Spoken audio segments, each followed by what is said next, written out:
이 사람과 새 인생을 살 거야. 20억에 당첨됐거든. 3억 줄게. 너도 남는 장사잖아?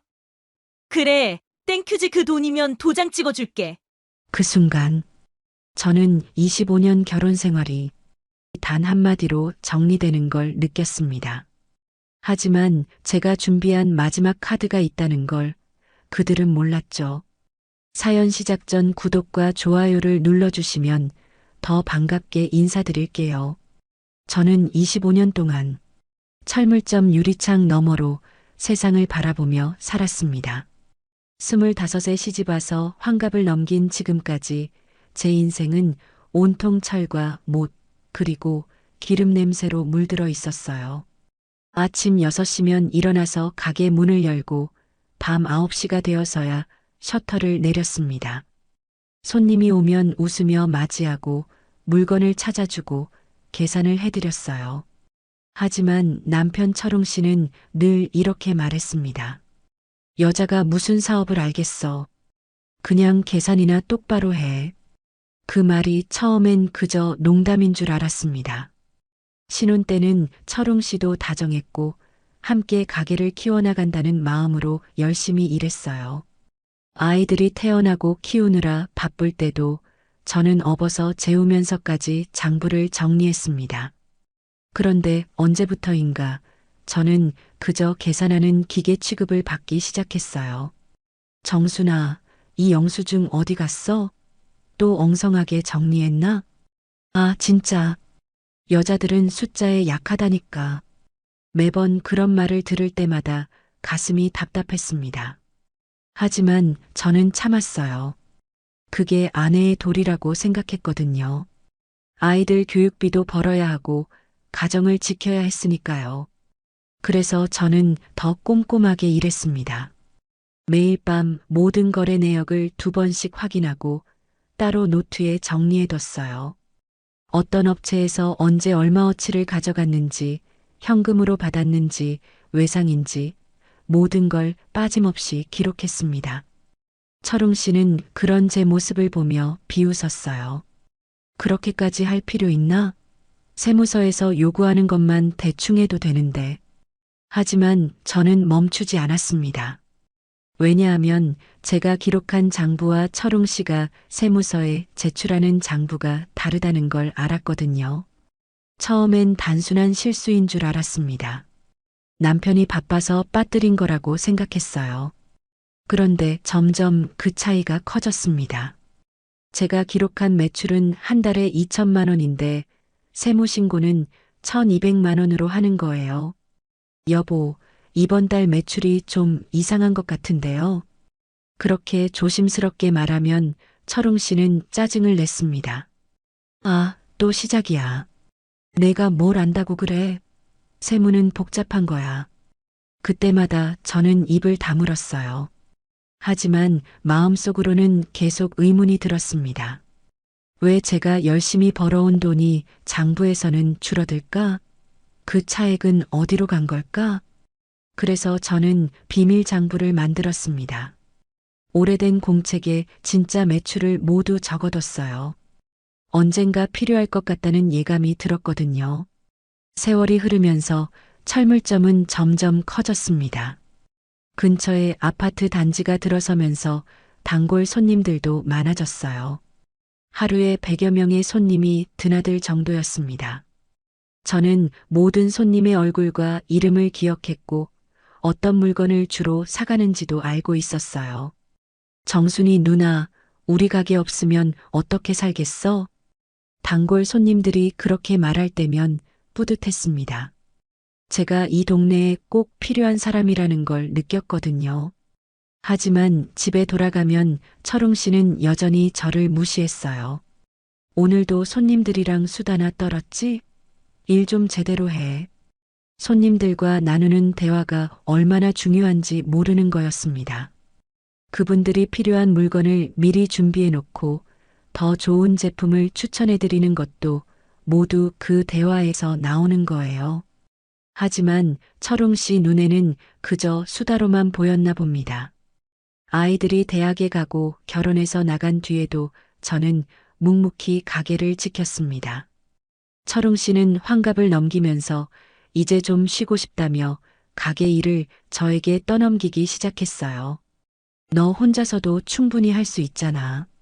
나는 좀 쉬면서 다른 일도 해보고. 그 다른 일이라는 게 주식과 로또였습니다. 하루 종일 핸드폰만 들여다보며 주가를 확인하거나 로또 번호를 고르는데 시간을 보냈어요. 가게에는 일주일에 두세 번 얼굴을 비추는 정도였습니다. 그런데 이상한 일이 벌어졌어요. 철웅 씨가 가게에 없는데도 가끔씩 장부에 알 수 없는 지출이 생겼습니다. 제가 모르는 사이에 누군가 돈을 빼간 것 같았어요. 여보, 이 지출 내역이 뭐예요?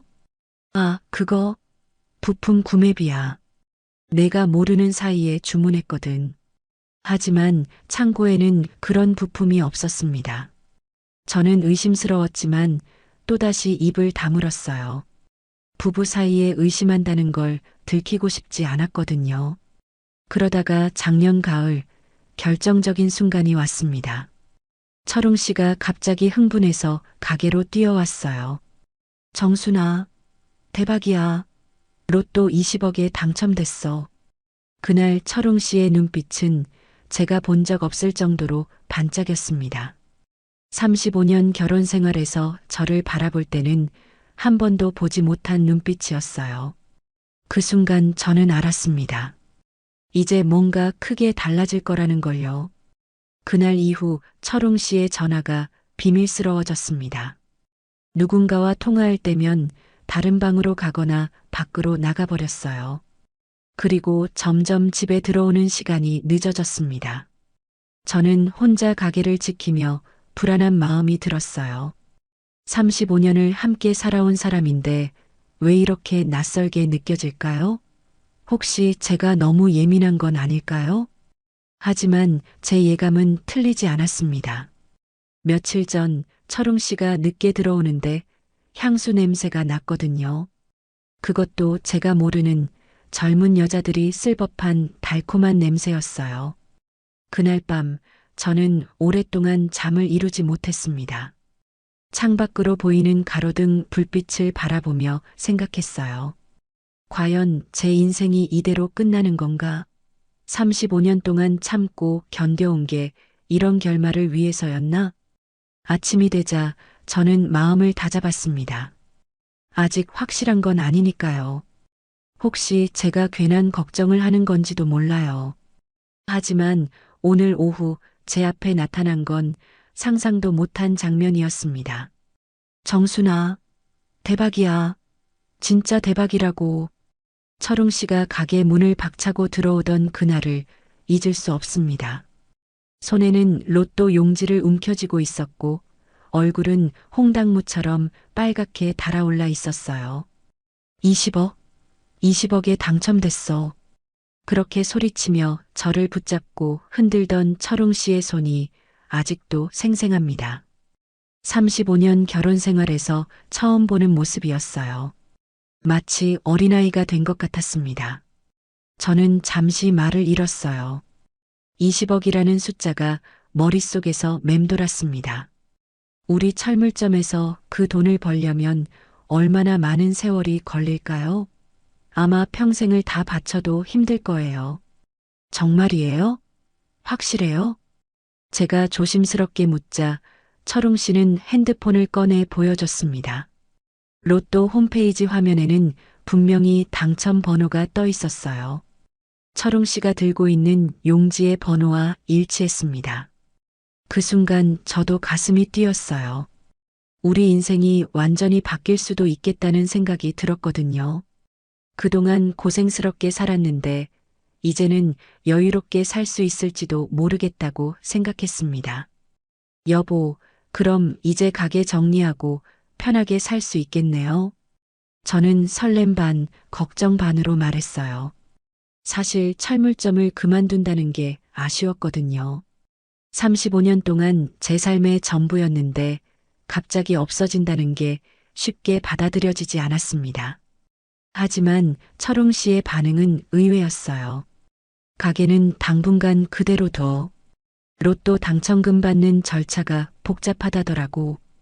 그러면서 철웅 씨는 갑자기 진지해졌습니다.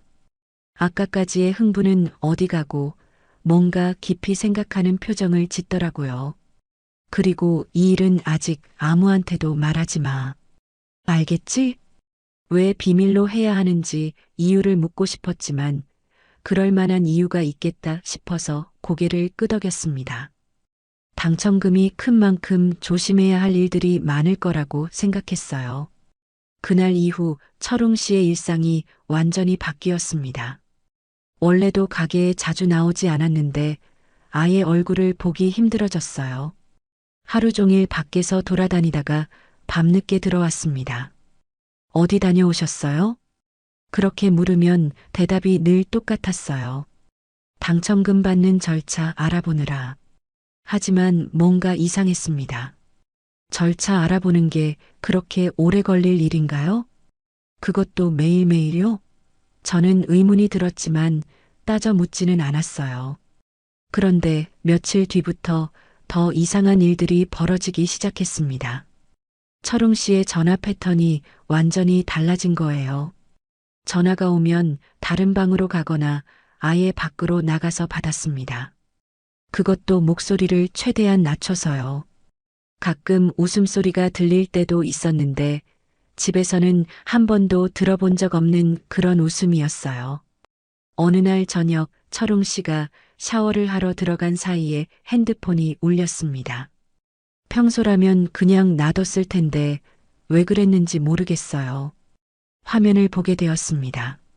미라라는 이름이 떠 있었어요. 미라? 그게 누구죠?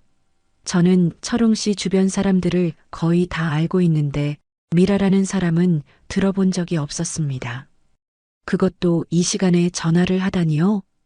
철웅 씨가 샤워에서 나왔을 때 저는 아무렇지 않은 척했어요.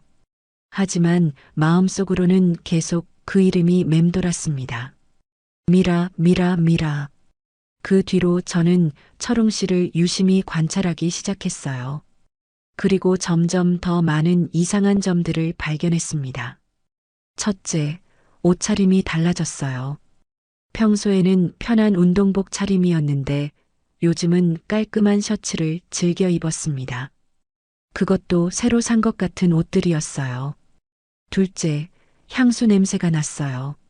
철웅 씨는 원래 향수를 쓰지 않는 사람이었는데 요즘은 은근한 향이 풍겼습니다. 남자 향수가 아니라 여자들이 쓸 법한 달콤한 냄새였어요. 셋째, 핸드폰을 볼 때 표정이 달랐어요. 메시지를 확인할 때면 입꼬리가 살짝 올라갔다가 제가 쳐다보면 급하게 화면을 끄곤 했습니다. 이 모든 변화들이 우연일까요? 아니면 제가 너무 예민하게 생각하는 걸까요? 한편으로는 로또 당첨으로 인한 설렘 때문일 수도 있다고 생각했어요. 갑자기 부자가 되니까 기분이 좋아져서 그런 건지도 모르겠다 싶었습니다. 하지만 며칠 더 지나고 나서는 확신이 들었어요. 뭔가 숨기는 일이 분명히 있다고요. 가장 결정적이었던 건 가게 매출에 이상이 생긴 거였습니다. 제가 매일 밤 정리하는 장부와 실제 현금이 맞지 않기 시작했어요. 어느 날은 10만 원이 부족하고 또 어느 날은 20만 원이 없었습니다. 처음에는 제가 계산을 잘못한 줄 알고 다시 확인해 봤어요. 하지만 몇 번을 세어도 결과는 같았습니다. 누군가 몰래 돈을 가져간 거예요. 여보, 혹시 가게에서 돈 가져가신 적 있어요? 조심스럽게 물어봤더니 철웅 씨는 펄쩍 뛰었습니다. 무슨 소리야? 내가 왜 가게 돈을 가져가? 20억 당첨됐는데. 그러면서 화를 내는 모습을 보니 더욱 수상했어요. 평소 철웅 씨라면 급할 때 좀 가져갔지라며 대수롭지 않게 넘겼을 텐데 왜 그렇게 발끈하는 걸까요? 그날 밤 저는 잠을 이루지 못했습니다. 머릿속이 복잡해서 도무지 정리가 안 됐어요. 20억 당첨, 미라라는 여자, 달라진 철웅 씨의 행동, 사라진 가게 돈. 이 모든 게 연결되어 있는 걸까요? 아니면 저만의 착각일까요? 다음 날 아침 철웅 씨가 평소보다 일찍 나가더라고요. 어디 가세요? 당첨금 관련 서류 처리하러. 그렇게 대답하고는 급하게 현관문을 나섰습니다. 그런데 문을 닫기 직전에 핸드폰이 울렸어요. 화면에는 또 미라라는 이름이 떠 있었습니다. 철웅 씨는 전화를 받으며 계단을 내려갔지만 저는 현관문을 살짝 열고 엿들었어요. 계단 참에서 들리는 목소리가 생생했습니다. 응, 나야. 지금 가는 중이야. 오늘 중으로 정리될 것 같아. 그 목소리에는 제가 들어본 적 없는 다정함이 묻어 있었어요. 35년 결혼 생활에서 저에게는 한 번도 써본 적 없는 그런 톤이었습니다. 그 순간 저는 깨달았어요. 이건 단순히 당첨금 절차 때문이 아니라는 걸요. 뭔가 훨씬 큰 일이 벌어지고 있다는 걸 말입니다. 그날 하루 종일 저는 가게를 지키며 생각에 잠겼어요. 손님들이 와서 물건을 사고 인사를 해도 제대로 대답하지 못할 정도였습니다. 사장님, 오늘 많이 피곤해 보이시네요. 단골 손님 중 한 분이 그렇게 말씀하시더라고요. 저는 괜찮다고 웃어 보였지만 마음은 전혀 괜찮지 않았어요. 저녁 무렵 철웅 씨가 돌아왔습니다. 그런데 이상하게 기분이 좋아 보였어요. 콧노래까지 흥얼거리면서 들어왔습니다. 오늘 절차가 잘 풀렸나 봐요? 저는 떠보는 마음으로 물어봤어요. 응, 생각보다 빨리 진행될 것 같아. 그러면서 철웅 씨는 핸드폰을 만지작거렸습니다. 또 메시지가 온 모양이었어요. 그 밤 철웅 씨가 잠든 후에 저는 혼자 거실에 앉아 있었습니다. 창밖으로 보이는 가로등 불빛을 바라보며 자꾸만 드는 생각이 있었어요. 혹시 제가 35년 동안 함께 산 이 사람을 제대로 알고 있는 걸까요? 아니면 지금까지 제가 본 건 그저 가면이었던 걸까요? 20억이라는 돈이 사람을 이렇게까지 바꿀 수 있는 건가요? 아니면 원래 이런 사람이었는데 제가 모르고 있었던 걸까요? 그렇다면 앞으로 우리 인생은 어떻게 될까요? 정말로 행복해질 수 있을까요? 마음 한편으로는 제가 너무 의심 많은 아내가 된 것 같아서 미안했어요. 하지만 다른 한편으로는 뭔가 큰 변화가 다가오고 있다는 예감을 지울 수 없었습니다. 그리고 그 예감은 며칠 뒤 현실이 되었어요. 그날 오후 3시 거실 창문으로 들어오는 햇살이 유난히 따가웠습니다. 마치 뭔가 중대한 일이 일어날 거라는 경고 같았어요. 저는 평소처럼 가게에서 돌아와 점심을 준비하고 있었습니다. 철웅 씨는 아침부터 나간 상태였고 언제 돌아올지도 모르는 상황이었어요. 요즘 들어 집에 있는 시간보다 밖에 있는 시간이 훨씬 많아졌거든요. 현관문 앞에서 목소리가 들렸습니다. 철웅 씨 목소리였는데 누군가와 함께 있는 것 같았어요. 여자 목소리도 섞여 있었습니다. 저는 앞치마를 벗고 현관 쪽으로 가려다가 멈췄어요. 뭔가 이상한 예감이 들었거든요. 그래서 거실 문 뒤에 서서 조용히 귀를 기울였습니다. 여기가 집이야. 35년 동안 살던 곳이지. 철웅 씨의 목소리였어요. 그런데 평소와는 다른 톤이었습니다. 마치 누군가에게 자랑하듯 말하는 것 같았어요. 와, 생각보다 넓네요. 역시 오래 사신 집은 달라요. 젊은 여자의 목소리였습니다. 나이로 따지면 30살 전후로 들렸어요. 그런데 왜 낯선 여자가 우리 집에 와 있는 걸까요? 그것도 철웅 씨와 함께요? 곧 새로 꾸밀 거야. 20억이면 뭐든지 할 수 있거든. 철웅 씨가 그렇게 말하는 순간 저는 가슴이 철렁 내려앉는 걸 느꼈습니다. 새로 꾸민다고요? 우리 집을요? 그것도 낯선 여자와 함께 있으면서요? 저는 문틈으로 살짝 내다봤어요. 현관에 서 있는 두 사람의 모습이 보였습니다. 철웅 씨는 평소 집에서 입던 편한 옷이 아니라 깔끔한 정장 차림이었어요. 머리도 새로 다듬은 것 같았습니다. 그리고 그 옆에는 정말로 젊은 여자가 서 있었어요. 키가 크고 날씬했습니다. 긴 생머리를 늘어뜨리고 화려한 화장을 한 모습이었어요. 명품으로 보이는 가방을 들고 있었고 하이힐 소리가 현관 바닥에 똑똑 울렸습니다. 그 여자가 바로 미라였던 걸까요? 그런데 아내분은 어디 계세요? 여자가 그렇게 물었을 때 저는 숨이 막히는 줄 알았어요. 아, 곧 올 거야. 그런데 말이야. 철웅 씨가 잠시 말을 멈췄습니다. 그리고는 목소리를 낮춰서 뭔가를 말하기 시작했어요. 너무 작은 소리라 정확히 들리지는 않았지만 분위기상 저에 대한 얘기인 것 같았습니다. 여자가 웃었어요. 그런데 그 웃음소리에 뭔가 비웃는 느낌이 섞여 있었습니다. 이해해요. 오래된 부부들은 다 그렇죠. 습관처럼 사는 거잖아요. 그 말을 들은 순간 저는 온몸에 소름이 돋았어요. 습관처럼 산다고요? 제가 35년 동안 이 집에서 이 남자와 함께 보낸 시간들이 단순한 습관이라는 걸까요? 더 이상 숨어서 듣고 있을 수 없었어요. 저는 문을 열고 현관으로 나갔습니다. 어머, 계셨구나. 철웅 씨가 당황한 표정으로 저를 바라봤어요. 그런데 그 당황은 반가움 때문이 아니었습니다. 뭔가 들키고 싶지 않은 걸 들킨 사람의 표정이었어요. 누구세요? 저는 그 젊은 여자를 똑바로 쳐다보며 물었습니다.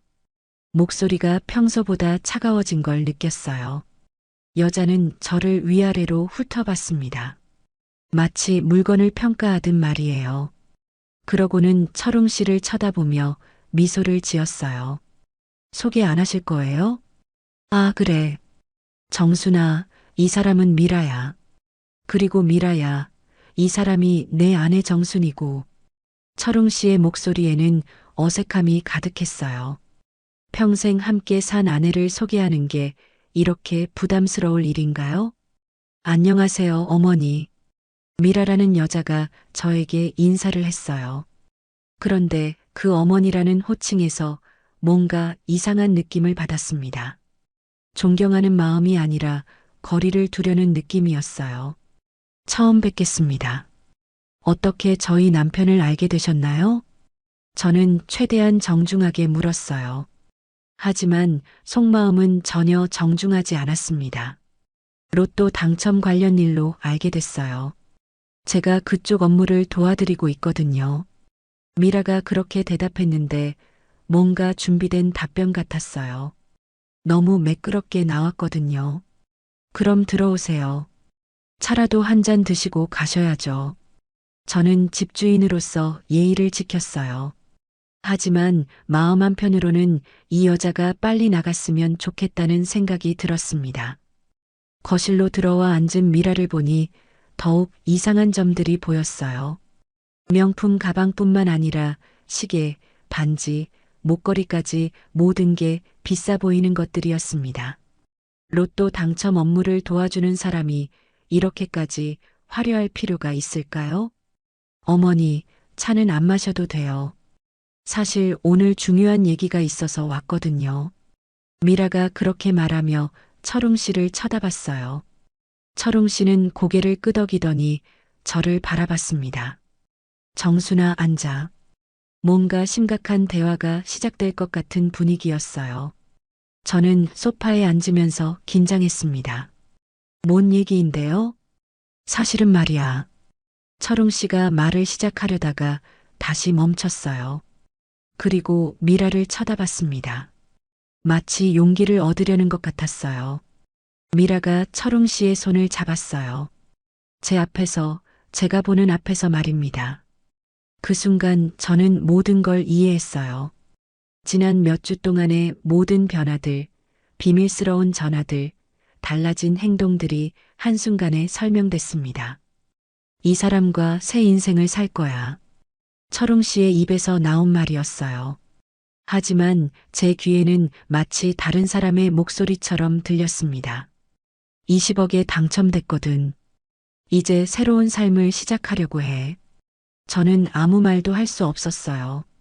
머릿속이 하얗게 변했습니다. 이런 일이 정말로 일어나는 건가요? 꿈이 아니라 현실인가요? 그래서 말인데 이혼하자. 그 말이 떨어지는 순간 저는 심장이 멎는 줄 알았어요. 35년 결혼 생활이 한순간에 끝나는 소리였습니다. 3억 줄게. 너도 남는 장사잖아. 철웅 씨가 마치 장사를 제안하듯 말했어요. 3억이면 충분하다는 듯이요. 35년의 세월과 헌신이 3억에 팔릴 물건이라는 듯이요. 미라가 웃었어요. 그런데 그 웃음은 분명히 저를 비웃는 것이었습니다. 젊을 때 고생하셨대요, 어머니. 이제는 편하게 사셔야죠. 그 말투에는 동정이나 위로는 없었어요. 오히려 승리감이 묻어 있었습니다. 마치 자신이 이겼다는 것을 확인하는 듯한 톤이었어요. 저는 그 순간 온몸에 힘이 빠지는 걸 느꼈습니다. 다리가 후들거렸고 숨쉬기도 힘들었어요. 하지만 동시에 머리는 이상하리만큼 차가워졌습니다. 그래, 이런 일이었구나. 지난 몇 주 동안 제가 느낀 모든 불안과 의심들이 정답이었던 거예요. 가게에서 사라진 돈들, 비밀스러운 전화들, 달라진 옷차림, 향수 냄새. 모든 게 이 순간을 위한 준비였던 거죠. 어떻게 생각해? 철웅 씨가 저에게 물었어요. 하지만 그 말투에는 제 의견을 정말로 궁금해하는 느낌은 없었습니다. 이미 결정된 일을 통보하는 것 같았어요. 저는 잠시 아무 말도 하지 않았어요. 그냥 두 사람을 번갈아 보며 상황을 정리하려고 했습니다. 미라는 승리감에 젖은 표정으로 저를 바라보고 있었어요. 철웅 씨는 불편한 듯 시선을 피하고 있었고요. 그때 문득 생각났어요. 지난 며칠간 제가 발견한 수상한 점들 말입니다. 가게에서 사라진 돈, 이상한 서류들, 그리고 철웅 씨가 은밀하게 처리하려 했던 일들. 잠깐만요. 제가 입을 열었을 때 두 사람이 저를 쳐다봤어요. 로또 당첨금은 언제 받으신다고 했죠? 갑작스러운 질문에 철웅 씨가 당황했습니다. 그건 왜? 궁금해서요. 3억을 주신다니까 언제쯤 받을 수 있는지 알고 싶어서요. 저는 최대한 담담하게 말했어요. 하지만 속으로는 뭔가 이상하다는 확신이 들었습니다. 미라가 철웅 씨를 쳐다보며 눈짓을 했어요. 뭔가 신호를 보내는 것 같았습니다. 곧 받을 예정이야. 절차가 복잡해서 시간이 좀 걸리고 있어. 철웅 씨의 대답이 어색했어요. 평소라면 자신 있게 대답했을 텐데 왜 이렇게 확신이 없어 보이는 걸까요? 저는 그 순간 깨달았어요. 뭔가 숨겨진 이야기가 있다는 걸 말입니다. 그리고 제가 지금까지 봐온 것들이 전부가 아니라는 걸요. 그럼 서류부터 준비해 볼까요? 저는 의외로 차분하게 말했어요. 두 사람이 깜짝 놀란 표정을 지었습니다. 정말 이혼하시겠다는 거죠? 35년을 함께 살았는데요. 제 목소리에는 슬픔보다는 냉정함이 묻어 있었어요. 오히려 저 자신도 놀랄 정도로 침착했습니다. 그 순간 저는 결심했어요. 이 게임에서 지지 않겠다고요. 그들이 생각하는 것만큼 제가 만만한 상대가 아니라는 걸 보여주겠다고 말입니다. 그 순간 저는 35년 결혼 생활이 단 두 마디로 정리되는 걸 느꼈습니다. 20억, 그리고 3억. 제 인생이 숫자로 계산되고 있었어요. 하지만 이상하게도 저는 울지 않았습니다. 소리를 지르지도 애원하지도 않았어요. 오히려 마음이 차분해졌습니다. 마치 오랫동안 기다려온 순간이 드디어 온 것 같은 느낌이었어요. 그래, 땡큐. 제 입에서 나온 말이었어요. 철웅 씨와 미라 둘 다 깜짝 놀란 표정을 지었습니다. 아마 제가 울면서 매달리기를 기대했나 봐요. 아니면 화를 내며 소리를 지를 거라고 생각했을지도 모르겠어요. 정말로? 철웅 씨가 믿기지 않는다는 듯 물었어요. 그 목소리에는 안도감과 동시에 약간의 당황이 섞여 있었습니다. 네, 정말이에요. 그런데 서류는 제대로 준비하셔야겠죠? 저는 평소보다 더 정중하게 말했어요. 미라가 의아한 표정으로 저를 쳐다봤습니다. 아마 예상과 다른 반응이었을 거예요. 서류? 아, 그거야 이미 다 준비해뒀어. 철웅 씨가 가방에서 봉투를 꺼냈어요. 이미 다 준비해뒀다고요? 그럼 오늘 이 자리는 제 동의를 구하러 온 게 아니라 그냥 통보하러 온 거였나요?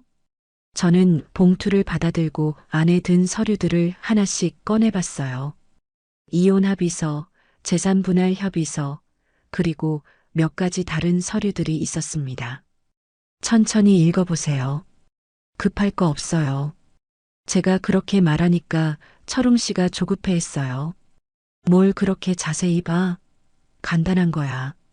3억 주고 깔끔하게 정리하는 거잖아. 하지만 저는 계속 서류를 읽었습니다. 35년 결혼 생활을 끝내는 서류인데 대충 볼 수는 없잖아요. 그런데 읽다 보니 이상한 점들이 보였어요. 먼저 재산 목록이 이상했습니다. 철물점의 가치가 실제보다 훨씬 낮게 적혀 있었어요. 그리고 제가 모르는 부채 항목들이 여러 개 추가되어 있었습니다. 이 부채 항목은 뭐예요? 저는 손가락으로 해당 부분을 가리키며 물었어요. 아, 그거 사업 관련 대출이야. 내가 모르는 사이에 좀 빌렸거든. 철웅 씨의 대답이 어색했어요. 언제 그런 대출을 받았다는 거죠? 그것도 제가 모르게요? 얼마나 빌리셨는데요? 그런 건 신경 쓰지 마. 어차피 내가 다 처리할 거야. 철웅 씨가 피하듯 대답했어요. 미라도 시계를 보며 불편해하는 표정이었습니다. 저는 계속 서류를 살펴봤어요. 그러다가 더 이상한 걸 발견했습니다. 제 서명란 옆에 이미 누군가 사인이 되어 있었어요. 제 이름으로요. 이건 누가 써놓은 거예요? 제가 그 부분을 가리키며 물으니까 철웅 씨가 당황했습니다. 아, 그거 미리 연습으로 써본 거야. 지우고 다시 쓰면 돼. 연습으로 써봤다고요? 제 사인을요? 그것도 정식 서류예요? 저는 그 순간 확신했어요. 이 서류들에는 뭔가 문제가 있다는 걸 말입니다. 그리고 이들이 저를 속이려 한다는 걸도요. 잠깐만요. 화장실 좀 다녀올게요. 저는 서류를 들고 화장실로 갔어요. 사실 화장실에 갈 필요는 없었지만 혼자만의 시간이 필요했거든요. 화장실 문을 잠그고 핸드폰을 꺼냈습니다. 그리고 서류들을 하나씩 사진으로 찍기 시작했어요. 모든 페이지를 세세한 부분까지 놓치지 않고요. 특히 제 사인이 미리 써져 있는 부분과 이상한 부채 항목들을 집중적으로 찍었습니다. 이런 증거들이 나중에 필요할 것 같은 예감이 들었어요. 사진을 다 찍고 나서 잠시 생각했어요. 지금 거실에서는 어떤 대화가 오가고 있을까요? 저에 대한 얘기를 하고 있을 수도 있겠죠. 그래서 핸드폰 녹음 기능을 켜두고 화장실에서 나왔어요. 혹시 모르니까요. 오래 기다리셨죠? 저는 다시 거실로 돌아가며 밝게 말했어요. 두 사람은 제가 없는 동안 뭔가 대화를 나눈 것 같았습니다. 분위기가 좀 바뀌어 있었거든요. 서류 다 확인했어? 철웅 씨가 조급하게 물었어요. 네, 대충은 봤어요. 그런데 몇 가지 궁금한 게 있어서요. 저는 서류를 다시 펼치며 말했어요. 이 재산 목록 말인데 철물점 가치가 좀 낮게 적힌 것 같아요. 요즘 부동산 가격이 많이 올랐는데 그런 세부 사항은 나중에 정리하면 돼. 일단 서명부터 하자. 철웅 씨가 서두르는 게 더욱 수상했어요. 왜 그렇게 급하게 하려는 걸까요? 미라가 입을 열었어요. 어머니, 이런 복잡한 건 변호사들이 알아서 해줘요. 우리는 큰 틀에서만 합의하면 되는 거예요. 그 말투에서 저를 무시하는 느낌이 강하게 들었어요. 마치 어린아이에게 설명해 주는 것 같았습니다. 그럼 변호사는 누가 선임하신 거예요? 제가 물으니까 두 사람이 서로 눈빛을 주고받았어요. 내가 알아서 했어. 너도 따로 변호사 쓰고 싶으면 써도 되고. 철웅 씨의 대답이었어요. 하지만 뭔가 성의 없는 대답이었습니다. 마치 제가 변호사를 쓰지 않기를 바라는 것 같았어요. 아니에요, 괜찮아요. 3억이면 충분하니까요. 저는 일부러 순진한 척 했어요. 그리고는 가방에서 도장을 꺼냈습니다. 여기에 찍으면 되는 거죠? 제가 도장을 들고 묻자 두 사람의 얼굴이 밝아졌어요. 드디어 원하는 대로 되는 거라고 생각하나 봐요. 그래, 거기 세 군데에 찍으면 돼. 철웅 씨가 손가락으로 가리켜 주었어요. 저는 첫 번째 자리에 도장을 찍었습니다. 똑 소리와 함께 빨간 인주가 선명하게 찍혔어요. 두 번째, 세 번째도 차례대로 찍었습니다. 그 과정에서 핸드폰이 모든 대화를 녹음하고 있다는 걸 그들은 몰랐어요. 됐다. 철웅 씨가 안도의 한숨을 내쉬었어요. 미라도 만족스러운 표정을 지었습니다. 그럼 이제 신고는 언제 하실 거예요? 제가 담담하게 물으니까 철웅 씨가 대답했어요. 내일 바로 할 거야. 빨리 정리하는 게 서로한테 좋잖아. 내일 바로요? 왜 그렇게 서두르는 걸까요? 뭔가 급한 사정이라도 있는 건가요? 알겠어요. 그런데 3억은 언제 받을 수 있는 거예요? 로또 당첨금 받는 대로 바로 줄 거야. 며칠 안 걸려. 철웅 씨의 대답이었어요. 하지만 저는 그 말을 그대로 믿지 않았습니다. 지금까지의 상황을 보면 믿을 수 없는 부분들이 너무 많았거든요. 서류를 정리하며 저는 마지막으로 한 가지를 확인했어요. 공증이나 증인 서명 같은 게 있는지 말이에요. 하지만 그런 건 전혀 없었습니다. 이상하죠? 이렇게 중요한 서류인데요. 공증은 안 받나요? 제가 물으니까 미라가 대답했어요. 요즘은 그런 거 안 해도 돼요. 법원에 신고하면 다 인정해 주거든요. 정말 그런가요? 저는 법률에 대해 잘 모르지만 뭔가 이상한 느낌이 들었어요. 알겠습니다. 그럼 저는 짐 정리를 시작해야겠네요.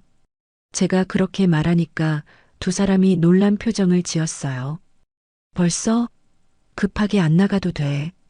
한 달 정도 여유를 두고. 철웅 씨가 그렇게 말했지만 저는 이미 마음을 정했어요. 아니에요. 빨리 정리하는 게 좋죠.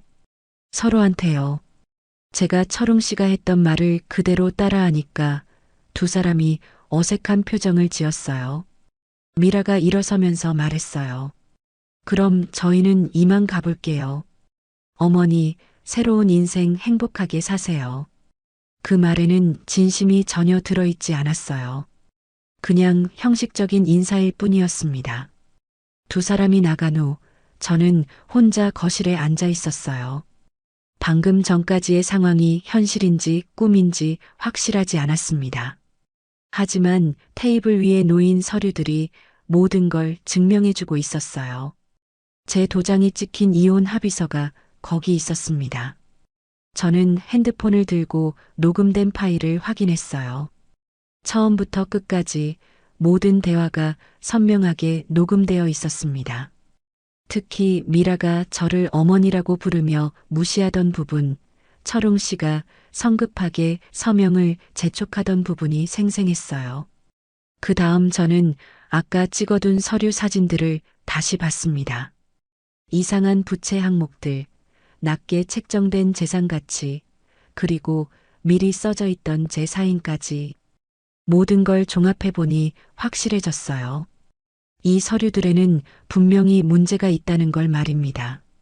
그날 밤 저는 인터넷을 검색해 봤어요. 이혼 서류 작성법, 공증 절차, 재산 분할 기준 등등. 평소에는 관심도 없던 법률 용어들을 하나씩 찾아봤습니다. 그리고 알게 됐어요. 제가 오늘 서명한 서류들이 정상적인 이혼 서류가 아니라는 걸 말입니다. 여러 부분에서 법적 요건을 충족하지 못했어요.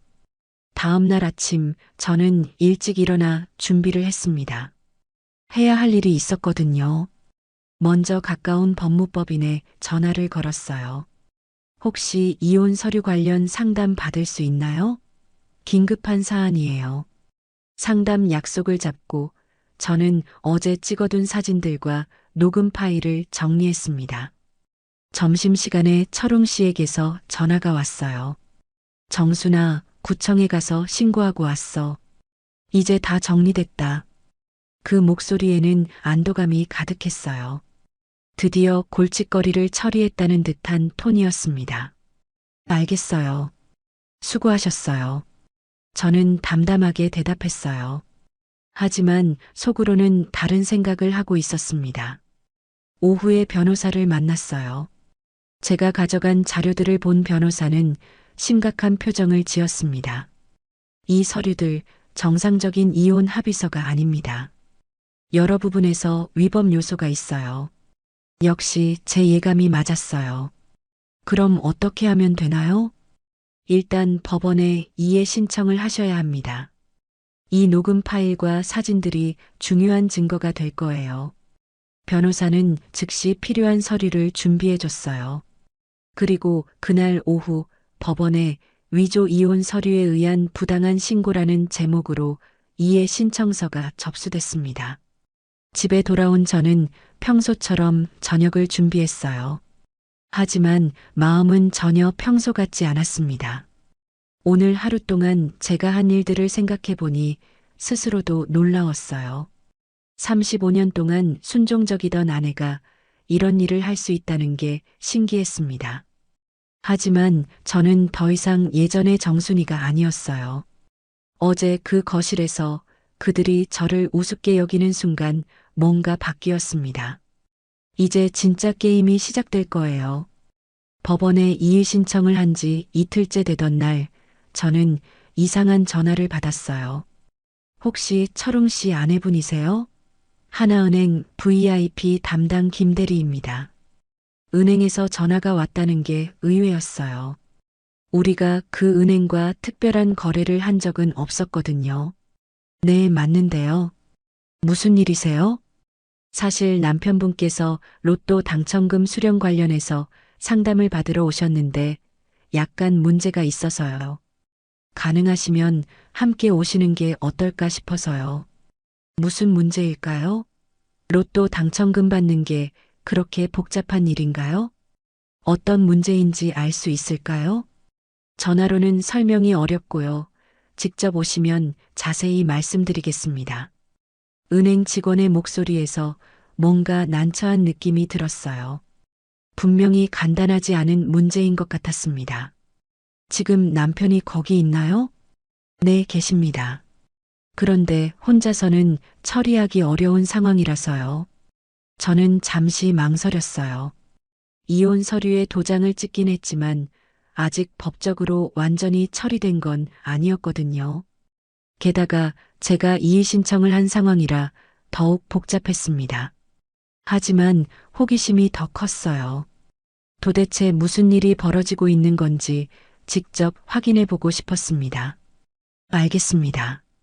지금 가겠어요. 은행으로 향하는 길에 저는 여러 가지를 생각했어요. 혹시 로또 당첨금에 문제라도 있는 건 아닐까요? 아니면 세금 문제일까요? 하나은행에 도착해서 VIP 상담실로 안내받았을 때 저는 예상하지 못한 장면을 봤어요. 철웅 씨가 소파에 앉아 있었는데 얼굴이 새하얗게 질려 있었어요.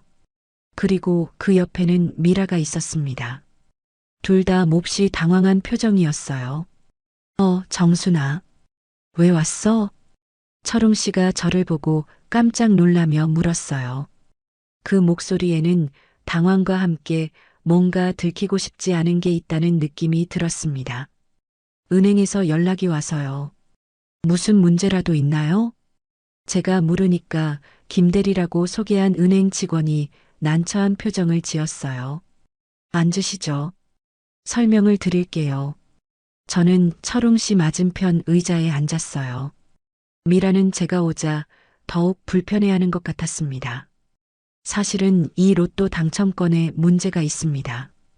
김 대리가 테이블 위에 놓인 로또 용지를 가리키며 말했어요.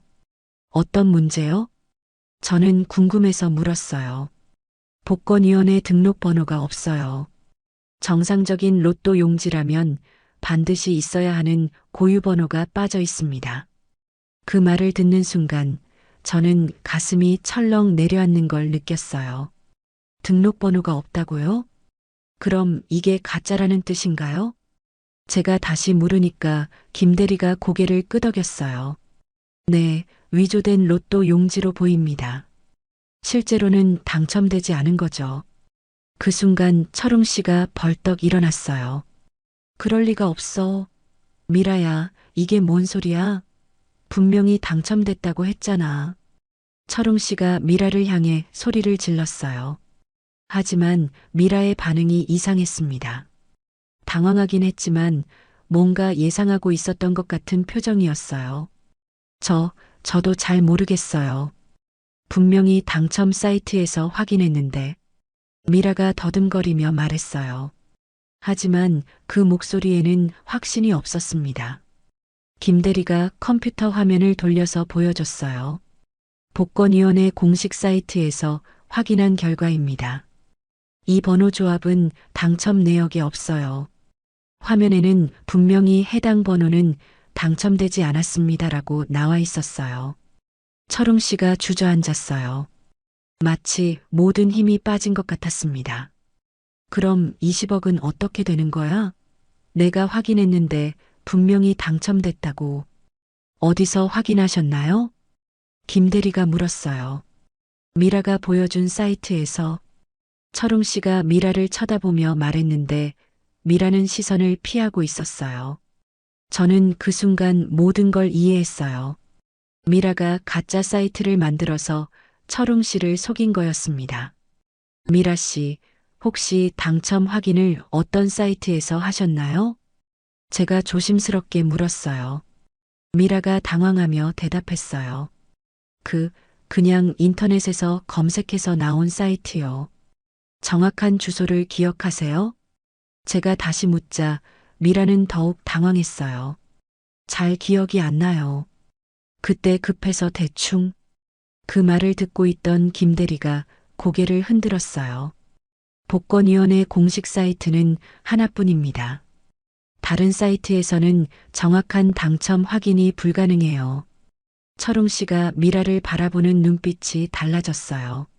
처음에는 당황했다가 점차 의심으로 변해갔습니다. 미라야, 너 뭔가 숨기는 거 없지? 왜 저를 의심해요? 저도 피해자라고요. 미라가 억울하다는 듯 소리쳤지만 그 반응이 오히려 더 수상했어요. 김 대리가 다른 자료를 꺼내 보여줬어요. 그리고 이 로또 용지, 종이 재질도 정품과 다릅니다. 복권위원회에서 사용하는 특수 용지가 아니에요. 정말로 가짜였던 거예요. 철웅 씨의 얼굴이 점점 더 창백해졌습니다. 그럼 처음부터 당첨된 게 아니라는 뜻이야? 네, 그렇습니다. 김 대리의 확답을 들은 철웅 씨가 고개를 숙였어요. 그리고는 미라를 똑바로 쳐다봤습니다. 미라야, 정말로 모르고 한 일이야? 아니면 뭘 의심하는 거예요? 저도 당황스럽다고요. 미라가 화를 내며 일어났어요. 하지만 그 행동이 더욱 의심스러웠습니다. 저는 그동안 관찰만 하고 있다가 입을 열었어요. 미라 씨, 혹시 이런 일을 전에도 해본 적이 있나요? 갑작스러운 제 질문에 미라가 깜짝 놀랐어요. 무슨 뜻이에요? 로또 사기 말이에요. 가짜 당첨건으로 사람들을 속이는 일 말입니다. 제가 직설적으로 말하자 미라의 얼굴이 순간적으로 굳었어요. 그리고는 급하게 부인했습니다. 말도 안 돼요. 저는 그런 사람이 아니에요. 하지만 김 대리가 추가로 설명해 줬어요. 사실 이런 사기 수법이 최근에 늘고 있어요. 가짜 사이트를 만들어서 당첨됐다고 속이고 그걸 빌미로 돈을 가로채는 거죠. 철웅 씨가 고개를 들어 미라를 쳐다봤어요. 그 눈빛에는 배신감이 가득했습니다. 너, 처음부터 나를 속일 작정이었던 거야? 아니에요. 정말 아니라고요. 미라가 필사적으로 부인했지만 이미 상황은 명백해진 상태였어요. 김대리가 마지막으로 확인 사살을 했어요. 그리고 이 로또 용지, 인쇄 상태를 보면 일반 프린터로 출력한 것 같습니다. 복권위원회에서는 특수 인쇄기를 사용하거든요. 모든 증거가 가짜라는 걸 가리키고 있었어요. 철웅 씨는 완전히 속은 거였습니다. 미라가 갑자기 가방을 들고 일어섰어요. 저는 이만 가볼게요. 오해하신 것 같은데 저도 피해자예요. 그러면서 급하게 상담실을 나가려 했어요. 하지만 철웅 씨가 막아섰습니다. 어디가? 이게 다 무슨 일인지 설명하고 가. 설명할 게 뭐 있어요? 저도 속은 거라고요. 미라가 소리치며 철웅 씨를 밀쳤어요. 그리고는 문을 박차고 나갔습니다. 철웅 씨가 뒤쫓으려 했지만 이미 미라는 은행 밖으로 사라진 후였어요. 상담실로 돌아온 철웅 씨는 소파에 털썩 주저앉았어요. 얼굴은 완전히 절망으로 가득했습니다. 20억. 모든 게 거짓말이었구나. 그때서야 저는 전체 그림을 이해할 수 있었어요. 미라라는 여자가 처음부터 철웅 씨를 속이려고 접근한 거였습니다.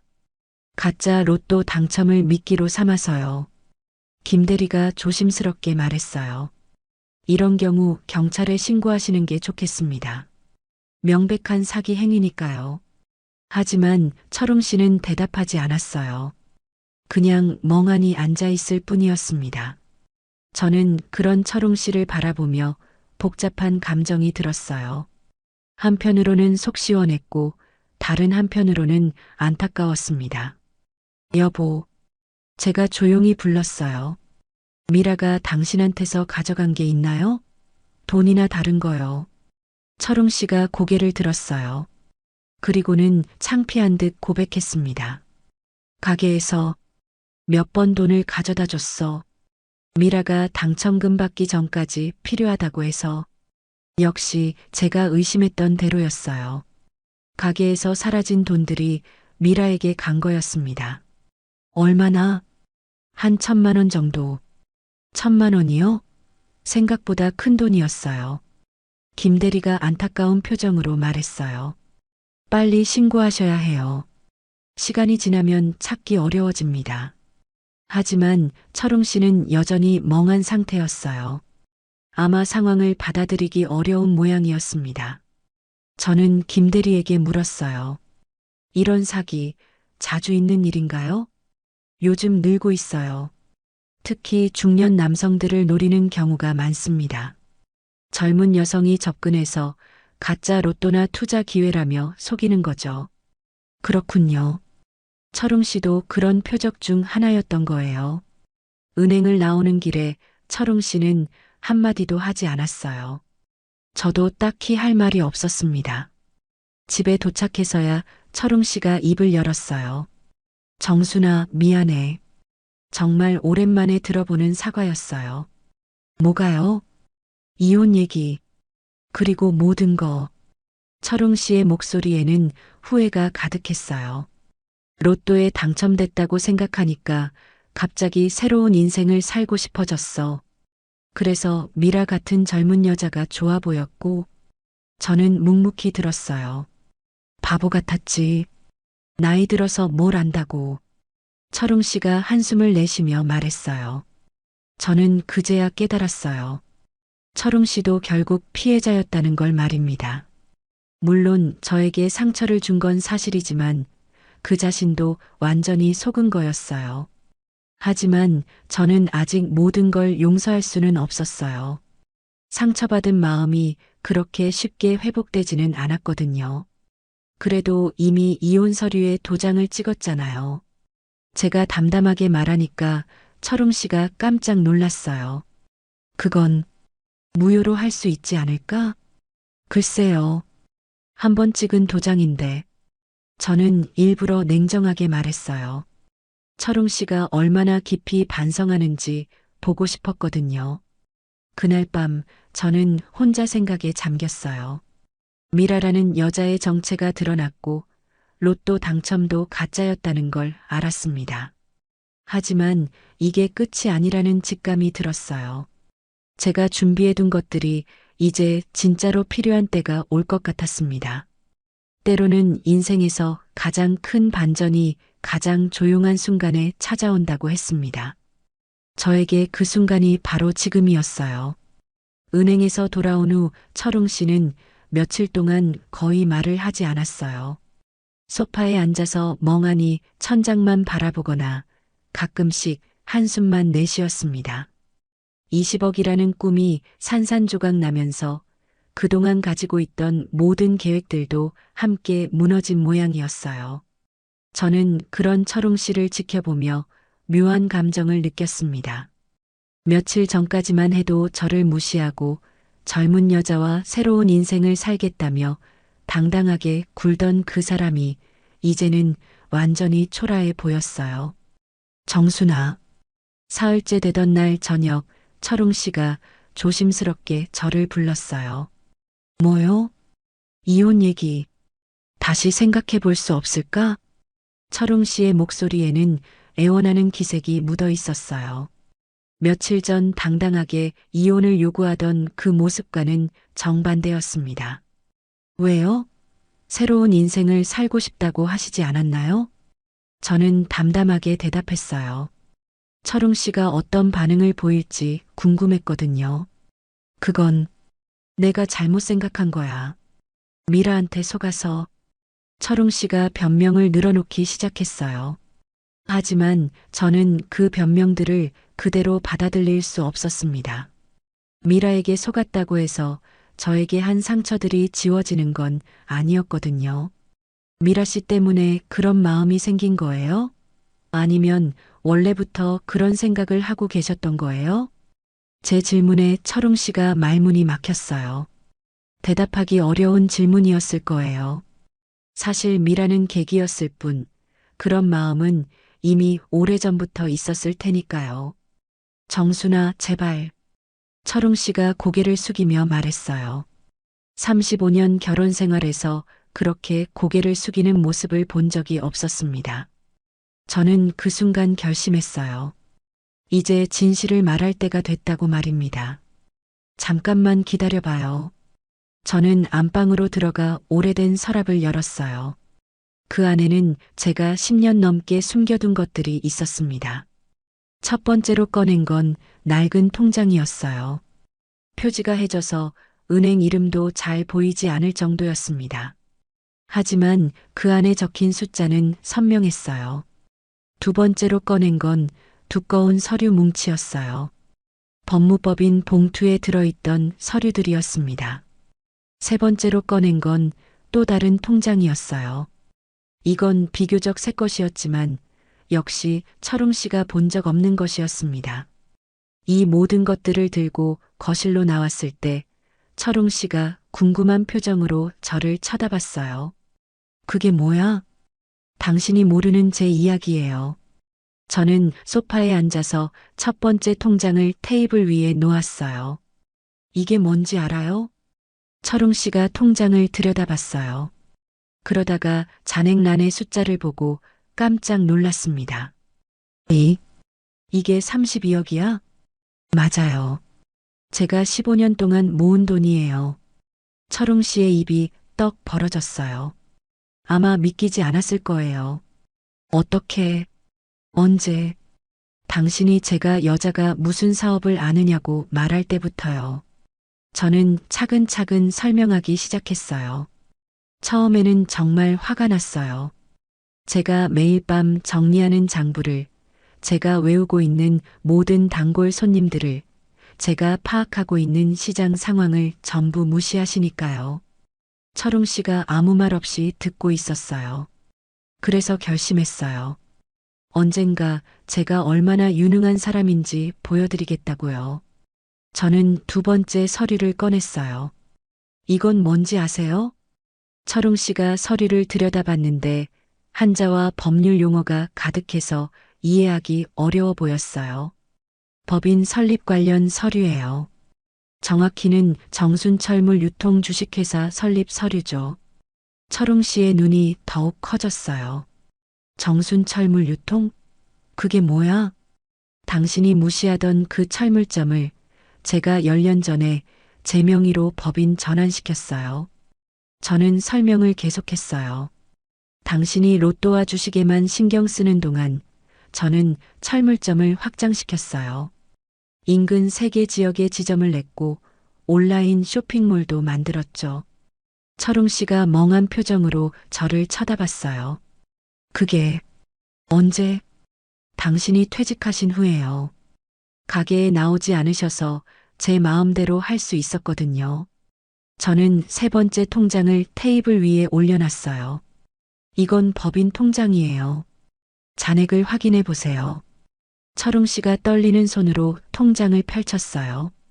그리고는 마지막 페이지의 잔액을 보고 완전히 말을 잃었습니다. 잔액 72억 4,500만 원.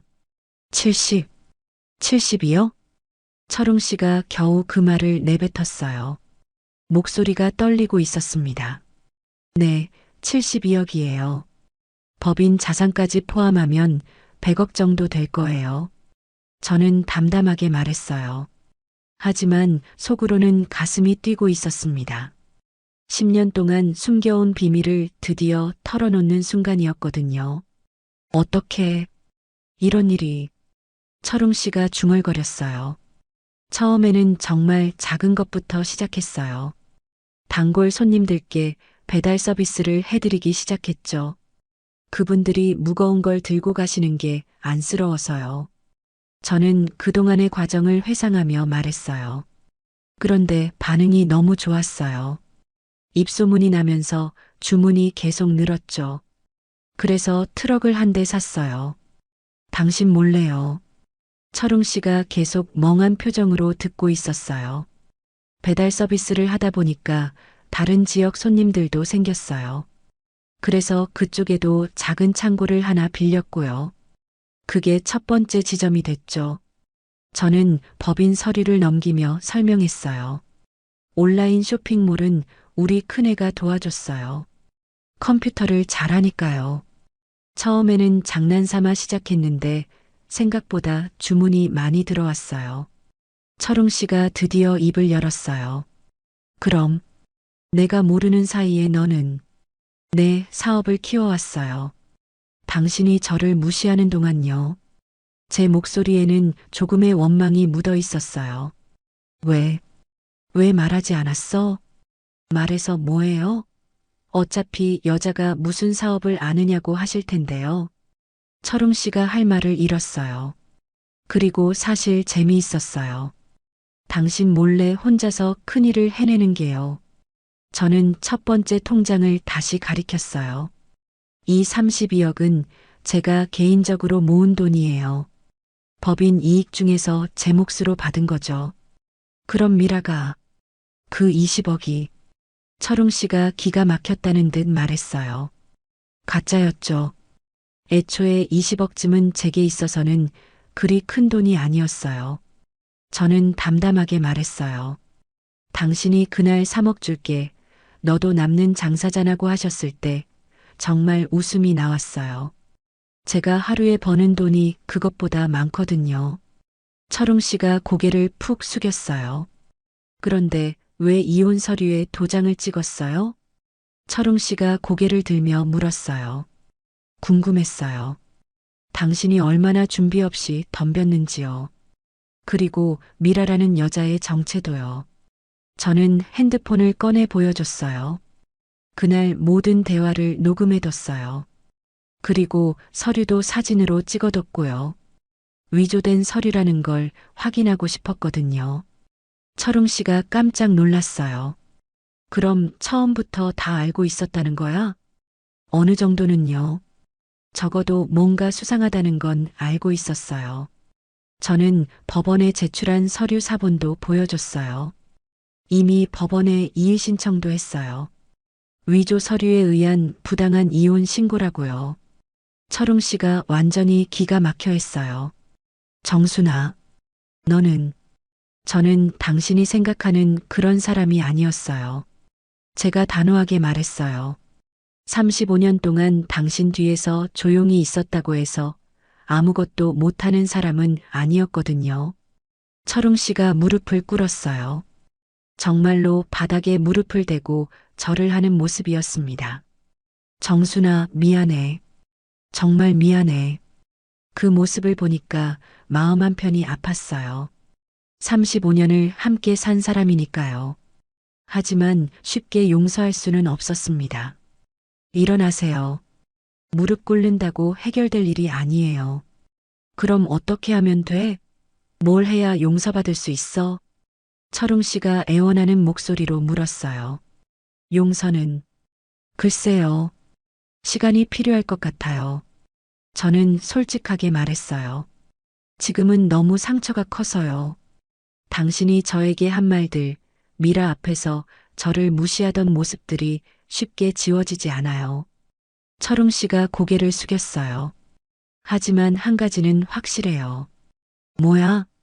저는 이제 예전의 정순이가 아니에요.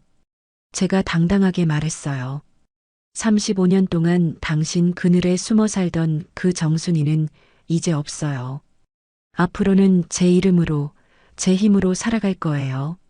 철웅 씨가 불안한 표정을 지었어요. 그럼, 우리는? 그건 당신이 어떻게 하느냐에 달려 있어요. 저는 통장들을 정리하며 말했어요. 정말로 반성하고 변화한다면 생각해 볼 수도 있어요. 하지만 그냥 입으로만 미안하다고 한다면, 정순아, 나는 정말로, 말로는 안 돼요. 행동으로 보여주세요. 제가 단호하게 말하자 철웅 씨가 고개를 끄덕였어요. 그날 밤 저는 혼자 서재에 앉아 있었어요. 창밖으로 보이는 야경이 평소보다 더 아름다워 보였습니다. 10년 동안 숨겨온 비밀을 털어놓고 나니까 마음이 후련했어요. 더 이상 숨길 것도 부끄러울 것도 없었습니다. 저는 진짜 로또 당첨자가 된 기분이었어요. 돈 때문이 아니라 제 자신을 찾았기 때문이었습니다. 난 돈보다 마음이 더 큰 사람이었는데 당신은 그걸 몰랐지. 제가 철웅 씨에게 하고 싶었던 말이었어요. 이제야 그 말을 할 수 있게 됐습니다. 앞으로 어떻게 될지는 모르겠어요. 철웅 씨가 정말로 변할지 아니면 그냥 이대로 끝날지도 모르겠습니다. 하지만 한 가지는 확실해요. 저는 이제 누구에게도 무시당하지 않을 거라는 것을요. 제 이름으로, 제 능력으로 당당하게 살아갈 거예요. 그게 제가 찾은 진짜 행복의 의미였습니다. 정이라는 게 때로는 굽은 길을 통해 찾아온다고 했습니다. 35년 동안 구부러져 살았던 제 인생에 드디어 똑바른 길이 보이기 시작했어요.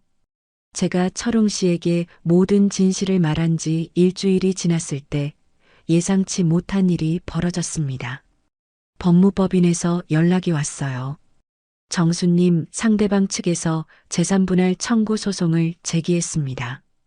변호사의 말을 듣고 저는 어이가 없었어요. 재산분할 청구라니요? 무엇을 근거로요? 어떤 내용인가요? 철웅 씨 측에서 주장하기를 부인께서 혼인 기간 중 남편 명의 사업을 임의로 확장시켰고 그 과정에서 발생한 수익을 독점했다는 겁니다. 정말 기가 막혔어요. 자신이 무시하고 방치한 사업을 제가 키웠다고 그 수익을 나누어 달라는 거였습니다. 그리고 로또 사기 사건도 본인은 피해자라고 주장하면서 정신적 피해를 입었으니 위자료를 달라고 하네요. 이건 정말 어처구니가 없었어요. 자신이 저를 배신하고 상처를 줬으면서 오히려 피해자 행세를 하다니요. 언제 재판이 열리나요? 다음 주 목요일 오전 10시입니다. 충분히 준비할 시간이 있으니 걱정하지 마세요. 변호사는 자신 있다는 표정이었어요. 저희가 가진 증거들이 워낙 확실했기 때문이었습니다. 재판 날까지 저는 차분하게 준비했어요. 그동안 모아둔 모든 자료들을 정리하고 증인들도 섭외했습니다. 철물점 단골 손님들 중 몇 분이 저를 위해 증언해 주기로 했어요. 재판 당일 저는 가장 단정한 옷을 입고 법원에 갔습니다. 검은색 정장에 진주 목걸이를 걸고 머리는 깔끔하게 뒤로 넘겼어요. 거울을 보니 진짜 사업가 같아 보였습니다. 법정에 들어서니 철웅 씨가 변호사와 함께 앉아 있었어요. 저를 보자 고개를 숙였습니다. 며칠 전까지 무릎을 꿇고 사과했던 사람이 벌써 마음을 바꾼 모양이었어요. 모두 기립하십시오. 판사가 입장하자 모든 사람이 일어났습니다. 중년 여성 판사였는데 경험이 많아 보이는 분이었어요. 재판이 시작되자 철웅 씨 측 변호사가 먼저 주장을 펼쳤습니다. 피고는 혼인 기간 중 원고 몰래 사업을 확장하여 거액의 수익을 올렸습니다. 이는 부부 공동 재산에 해당하므로 정당하게 분할되어야 합니다. 그리고는 철웅 씨가 증인석에 올랐어요. 저는 35년 동안 열심히 철물점을 운영했습니다. 그런데 아내가 제 모르는 사이에 사업을 확장해서 엄청난 돈을 벌었어요. 그 돈의 절반은 제 몫입니다. 철웅 씨의 주장을 듣고 있으니 화가 났어요. 자신이 로또와 주식에만 빠져서 가게를 방치했으면서 이제 와서 권리를 주장하다니요. 그리고 최근에 젊은 여성에게 로또 사기를 당해서 정신적 충격을 받았습니다. 아내가 이런 상황에서 위로해주기는커녕 차갑게 대해서 더욱 상처를 받았어요. 정말 뻔뻔한 거짓말이었어요. 자신이 저를 버리고 그 여자와 새 인생을 살려고 했으면서 이제 와서 피해자인 척 하다니요. 철웅 씨 측 변호사가 마지막으로 말했어요. 원고는 선량한 남편이었습니다. 다만 노년기에 판단력이 흐려져서 사기를 당한 것뿐입니다. 부부는 서로 도와야 하는데 피고는 이를 외면했습니다. 이제 저희 차례였어요. 저는 증인석에 올라가며 마음을 가다듬었습니다. 저는 35년 동안 남편의 사업을 뒷받침해 왔습니다. 하지만 단 한 번도 인정받은 적이 없었어요. 저는 차분하게 말하기 시작했어요. 남편은 늘 여자가 무슨 사업을 아느냐고 말했습니다. 제가 매일 밤 정리한 장부도 제가 관리한 고객들도 모두 무시했어요. 판사가 관심 있게 들어주고 있었어요. 그래서 저는 결심했습니다. 제 능력을 직접 증명해 보겠다고요. 남편이 퇴직 후 사업에 관심을 잃었을 때 저는 혼자서 사업을 확장했습니다. 제 변호사가 준비한 자료들을 제출했어요.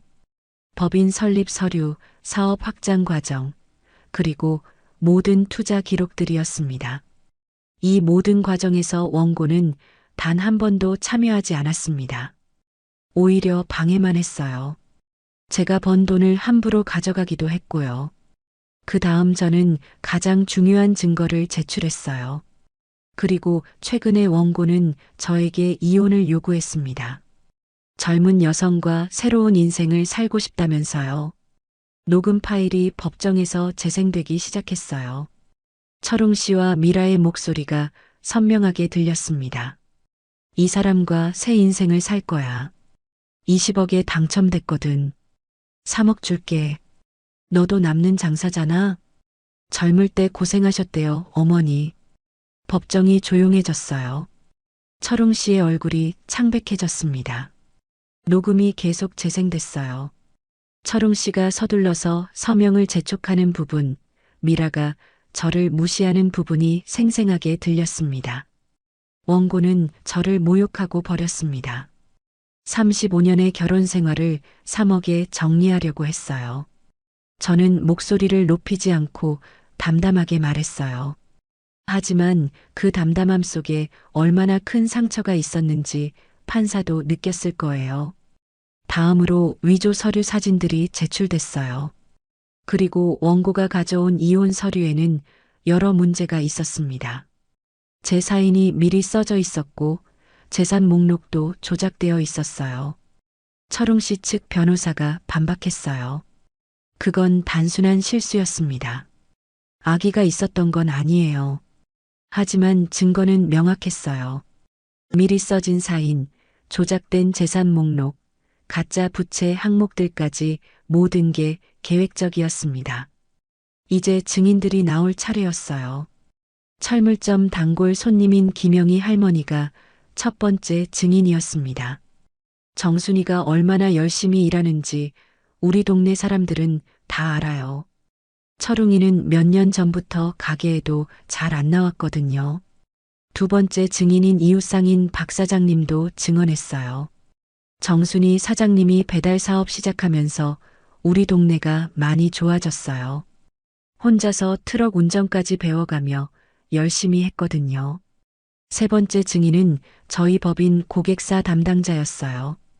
정순철물 유통은 업계에서 신뢰도가 매우 높은 회사입니다. 사장님의 꼼꼼한 관리 덕분이죠.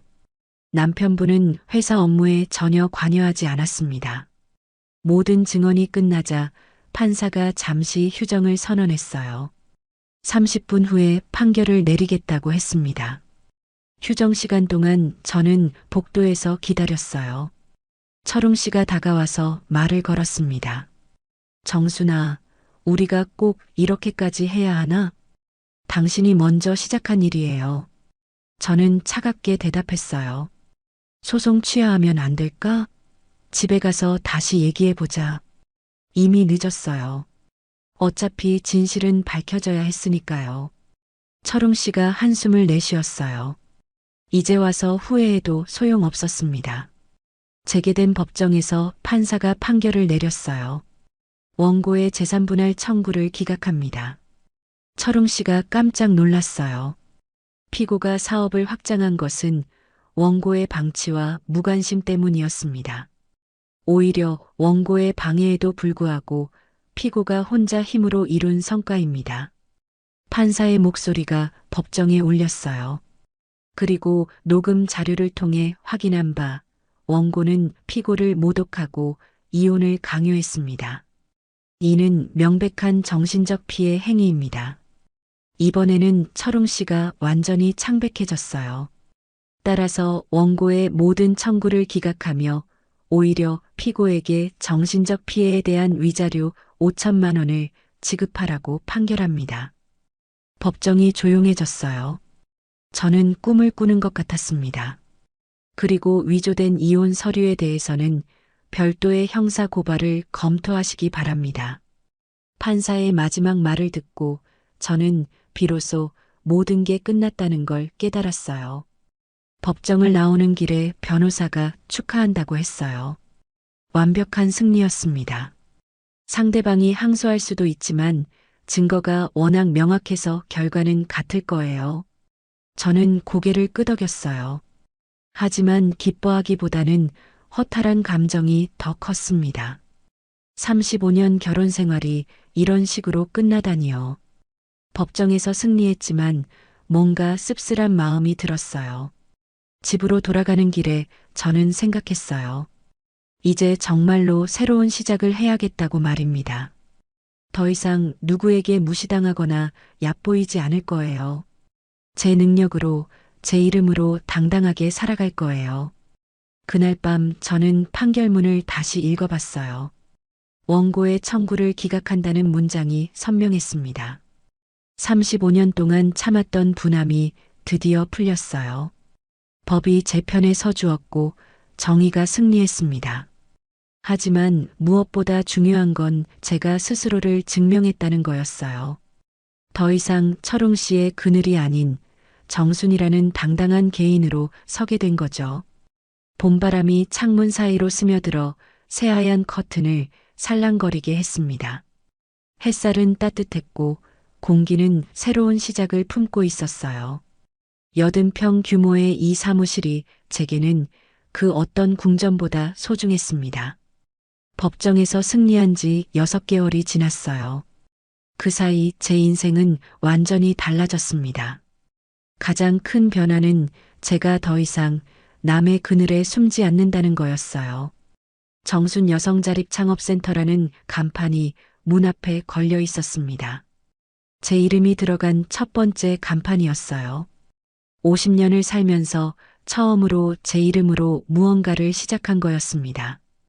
이 센터를 만든 이유는 간단했어요. 저처럼 묻혀서 살던 여성들이 자신의 능력을 발견할 수 있도록 돕고 싶었거든요. 나이가 들어서도 꿈을 펼칠 수 있다는 걸 보여주고 싶었습니다. 오늘은 특별한 날이었어요. 센터 개소 3개월을 맞아서 작은 기념 행사를 열기로 했거든요. 그동안 도움을 받아 창업에 성공한 분들을 초대해서 이야기를 나누는 자리였습니다. 오전 10시부터 사람들이 하나둘 모여들기 시작했어요. 55살에 온라인 쇼핑몰을 연 김미자 씨, 60살에 요리 클래스를 시작한 박정숙 씨, 그리고 65살에 손뜨개 공방을 낸 이영희 씨까지 모든 분들의 얼굴에 공통점이 있었어요. 자신감이었습니다. 예전에는 볼 수 없던 당당함과 생기가 넘치고 있었어요. 사장님, 정말 감사해요. 김미자 씨가 제 손을 잡으며 말했어요. 처음에는 저도 할 수 있을까 걱정이 많았거든요. 그런데 사장님이 용기를 주셔서 시작할 수 있었어요. 그 말을 듣고 가슴이 뭉클했어요. 제가 누군가에게 용기를 줄 수 있는 사람이 됐다는 게 믿기지 않았습니다. 제가 한 게 뭐 있어요? 모두 본인들 노력의 결과예요. 아니에요. 사장님이 먼저 보여주셨잖아요. 나이 들어서도 새로운 시작을 할 수 있다는 걸요. 박정숙 씨도 거들었어요. 맞아요. 사장님 이야기 들으면서 저도 할 수 있겠다는 생각이 들었거든요. 행사가 진행되는 동안 저는 계속 감격했어요. 제가 시작한 작은 움직임이 이렇게 많은 분들에게 영향을 미쳤다는 게 신기했습니다. 점심시간이 되자 예상치 못한 손님이 찾아왔어요. 철물점 단골이었던 김영희 할머니였습니다. 정순아, 여기가 내가 만든 곳이구나. 할머니는 센터 안을 둘러보시며 감탄하셨어요. 할머니, 어떻게 여기까지 오셨어요? 신문에 났더라고. 철물점 아줌마에서 창업센터 사장이 된 여성이라고. 그래서 궁금해서 왔지. 할머니가 신문 스크랩을 보여주셨어요. 지역 신문에서 저에 대한 기사를 쓴 거였습니다. 기사를 읽어보니 제 이야기가 상세하게 나와 있었어요. 35년간 철물점을 운영하며 쌓은 노하우로 사업을 확장했고, 이제는 다른 여성들을 돕는 센터를 만들었다는 내용이었습니다. 기사 읽으면서 깜짝 놀랐어. 우리 정순이가 이렇게 대단한 사람이었나 싶어서 할머니의 말에 웃음이 나왔어요. 저도 몰랐어요. 제가 이런 일을 할 수 있을 줄은요. 그런데 정순아, 내가 예전보다 훨씬 밝아졌구나. 할머니가 제 얼굴을 유심히 보시며 말씀하셨어요. 그런가요? 응, 확실해. 예전에는 항상 뭔가 참고 있는 표정이었는데 지금은 정말 자유로워 보여. 할머니의 말이 맞았어요. 저는 이제 정말로 자유로웠습니다. 그 남편하고는 어떻게 됐어? 할머니가 조심스럽게 물으셨어요. 아직 같이 살고 있어요. 하지만 예전과는 완전히 달라졌어요. 사실 철웅 씨는 법정에서 패배한 후 완전히 달라졌어요. 더 이상 저를 무시하지도 않고 오히려 조심스럽게 대했습니다. 가끔은 센터 일을 도와주기도 했어요. 하지만 저는 서두르지 않기로 했어요. 35년간 쌓인 상처가 그렇게 쉽게 치유될 수는 없었거든요. 시간을 두고 천천히 관계를 회복해 나가기로 했습니다. 그래도 내가 행복해 보여서 다행이야. 할머니가 안도하시며 말씀하셨어요. 네, 저는 이제 정말 행복해요. 그 말이 진심이었어요. 오랜만에 느끼는 진짜 행복이었습니다. 오후에는 새로 창업을 준비하는 분들과 상담 시간을 가졌어요. 7분이 오셨는데 모두 50 이상의 중년 여성들이었습니다. 사장님, 저는 나이가 너무 많은 것 같아서 걱정이에요. 62살 되신 분이 말씀하셨어요. 나이는 숫자일 뿐이에요. 저도 60 넘어서 시작했는걸요. 정말요? 그럼 저도 할 수 있을까요? 물론이에요. 중요한 건 나이가 아니라 의지예요. 그분의 눈에 희망이 보이기 시작했어요. 또 다른 분은 경험 부족을 걱정하셨어요. 사장님, 저는 집에서만 살았어서 사회 경험이 없어요. 괜찮을까요? 집에서만 살았다고요? 그럼 가정 관리는 완벽하게 하셨겠네요. 그것도 훌륭한 경험이에요. 정말요? 네, 가정 관리 능력은 사업 운영에 꼭 필요한 능력이에요. 계획성, 효율성, 절약 정신까지 모든 게 사업에 도움이 됩니다. 그분도 점차 자신감을 찾아가시는 모습이었어요. 상담을 마치고 혼자 남았을 때 저는 창밖을 내다봤어요. 해가 지고 있었고 하늘이 주황빛으로 물들어가고 있었습니다. 이 모든 변화가 언제부터 시작됐을까요?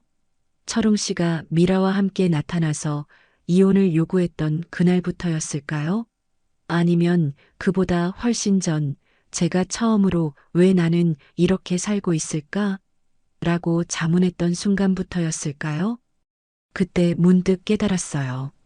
철웅 씨가 말했던 20억 로또가 사실 저에게는 진짜 로또였다는 걸 말입니다. 그 사건이 없었다면 저는 아직도 그 답답한 일상에 갇혀 살고 있었을 거예요. 핸드폰이 울렸어요. 철웅 씨에게서 온 문자였습니다. 저녁 뭐 먹을까?